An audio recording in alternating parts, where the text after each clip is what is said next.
Олборлох үйлдвэрлэлийн Элдод байдлын санаачлагын ажлын хатны зохицуулагч Ноён Цолмон манай студид хүрэлцэн ирээд танд өглөөний мэндийг хүргэе. За танд ч гэсэн өглөөний мэнд хүргэе. Баярлалаа. Студид тавтай морилно. За их баярлалаа. Нэвтрүүлэгтээ урьж 2013 оны тайлан нэгтгэлийн талаар бас ярилцах болцоо олгосон. Танай хамт олонд их баярлсан талбарснаа илэрхийлье.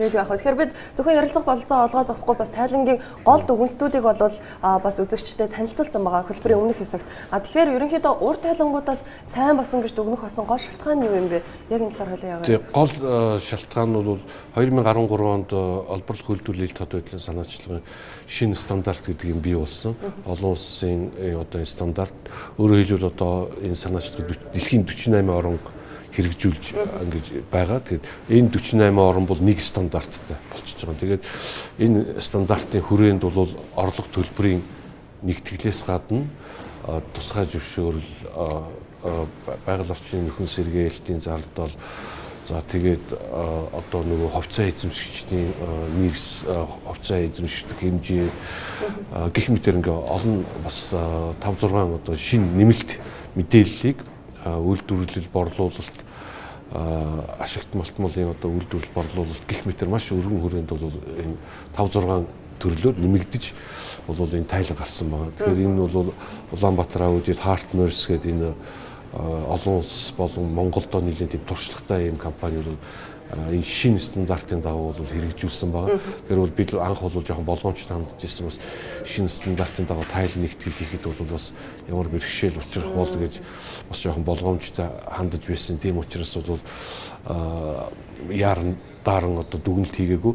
Тэгээд одоо ингээд манай үндэсний зөвлөл бол үзээд танилцаад тэгээд холбогдох дүгнэлт хийж байгаа. Тэгэхээр энэ бол үнэхээр одоо бас сайн хийгдсэн байна. Тэгэхээр энэ ийм одоо байдлаар бол цааш тийм бол тайлан бол гарах нь зүйтэй гэсэн ийм дүгнэлтийг бол үндэсний зөвлөлөөс бол гаргасан байгаа.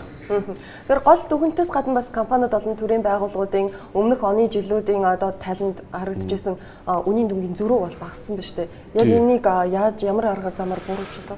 Энд бол нөгөө хамгийн гол нь бол нөгөө сургалт сурталчилгааны ажил илүү сайн хийгдсэн л гэж байгаа юм л да. Тэгээ бидний хувьд тий засгийн газар талдаа, компани талдаа бол яагаад зөрүү гардгийг, яагаад зөрүү гараад байгаа гэх мэтэр сургалт сурталчилгааны ажил хийгээд тэр сурталчилгааны ажилд манай үндэсний зөвлөл ажлын хэсгийн гишүүд оролцохоос гадна бас мэргэжлийн аудиторууд өөрсдөө одоо 12 оны тайлан хийсэн 70 ангийн одоо аудиторууд бас оролцож одоо манай компани одоо засгийн газрын санхүүгийн ажилтнууд мэргэжлийн хүмүүс яг юун дээр алдаад гэдэг талаар бас алдаа оноог нь хэлж өгсөн. Гэх мэтэр ингэж харилцсан ойлголцож хамтарч ажилланы үр дүнд бол бас анхны тайлан маань өөрөө эхлээд бол чанартай гарсан. Дараа нь тэрийгэ дагаад бол нэгтгэлийн ажил бас тулгын баталгаажуулах ажил бол бас сайн явагдаад ингээ үр дүнд нь бол урд өмнө байсан тэр зөрүүтэй байдал бол одоо үнэхээр одоо өндөр түвшинд бол багассан гэдэг бол бид бас энэ бидний ажлын бас хамтын ажлын одоо үр дүн гэж ингэж ойлгож байгаа. Танаас нэг юм асуу.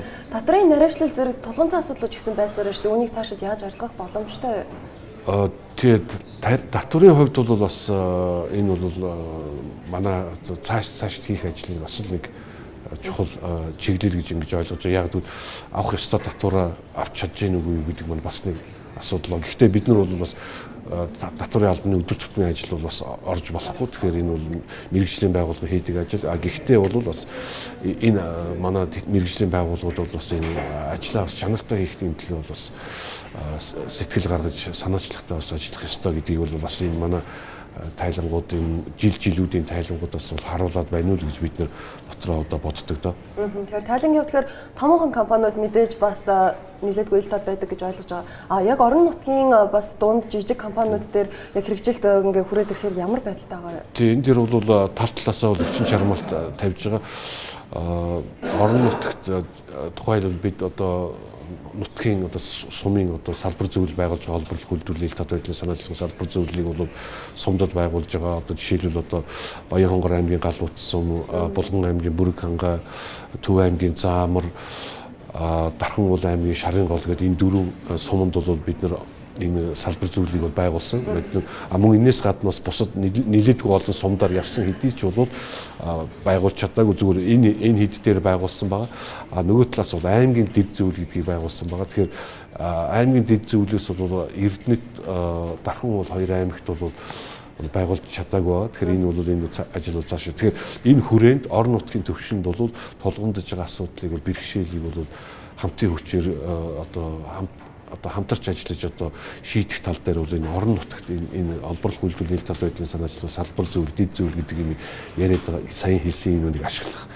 Тэр иргэний танхим энэ бүгдийг нь хооронд нь ашиглаж хоорондоо зөвлөлдөж ингэж ажиллах тэр нөхцөлийг бид бүрдүүлэхээр бол нийлээд ингэж 2014 онд бол нийлээд ажилласан байгаа. Тэгээ энэ маань бол бас засгийн газрын тогтоолтой юм байна. Тогтоолыг хэрэгжүүлэх хүрээнд бол орон нутагт бас энэ харилцан ойлголцол, харилцан итгэлцэл имийг бол бий болохгүй бол эсэргээр нөгөө уул уурхай бүхий сумд чинь илүү байгаль орчны тэр дороотолд ороод илүү эсэргээр нутгийн ардууд айнс бүр эсэргээр юм ирэх тийм уур амьсгалтай болчиход. Тэгэхээр тийм бишээ. Тийм учраас энэ уул уурхай чинь бол танай сумын танай бүс нутгийн хөгжлийг бол үнэхээр яалтч өөдөн татж хөгжүүлж байгаа гэдэг тэр талаас нь явахгүй болохоор бол байдал бол нэг тийм нэлийн тийм гутарсан ялангуяа иргэд бол нэлийн гутарсан малчид бэлчээргүй боллоо бохирдлоо гэдэг нэг тийм гутарсан юу бол нилээд байгаа. Тийм учраас энийг бол бид нар бол аль болох баг байгаа дээр нь энэ зас залруулж зөв чиглэлд нь авч явахгүй бол ингээд байх юм бол сүүлдээ бол хоригдлагтаад бас янз бүрийн сөрөг үр дагавар орд болцсохгүй. Тийм учраас бид бол нодон нилээд ажиллаа 15 онд бас бусад аймаг сумд бүсчилсэн байдлаар өмнө хийж исэн тэрийг үргэлжлүүлж энэ орон нутагт энэ гол бол энэ Дархан уул аймгийн Шарын голын тайланж гэж явах шиг Төв аймгийн Заамар сумын тайланж гэж явах шиг гэх мэтээр ингээд бид сумаар нь бас ийм зүйл хийсэн ба. Тэгэхээр энэ ажлыг бол бид бас орон нутагт хийх ёстой. Тэрэнд бол манай үндэсний зөвлөл ажлын хэсгийн гишүүд бол идэвхтэй оролцох ёстой. Компаниуд ялангуяа компаниуд бол их идэвхтэй оролцох ёстой. Яг л компаниудын үйл ажиллагаа бол Улаанбаатарт биш яг хөдөө орон нутагт явж байгаа болохоор тэнд бол аль болох нутгийн иргэдийн тэр асуудлыг шийдвэрлэхэд бол бас санаачлагтай ажиллах ёстой юм шиг байна. Тэгэл яг баярлалаа тань санал бодлоо хүрэлцээрж хуваалцсан. Тэгэхээр бид өнөөдөр олборлох үйлдвэрлэлийн эдэлдод байдлын санаачлагын ажлын албаны зохицуулагч ноён Соломонтой дэлгэрэнгүй ярилцлаа.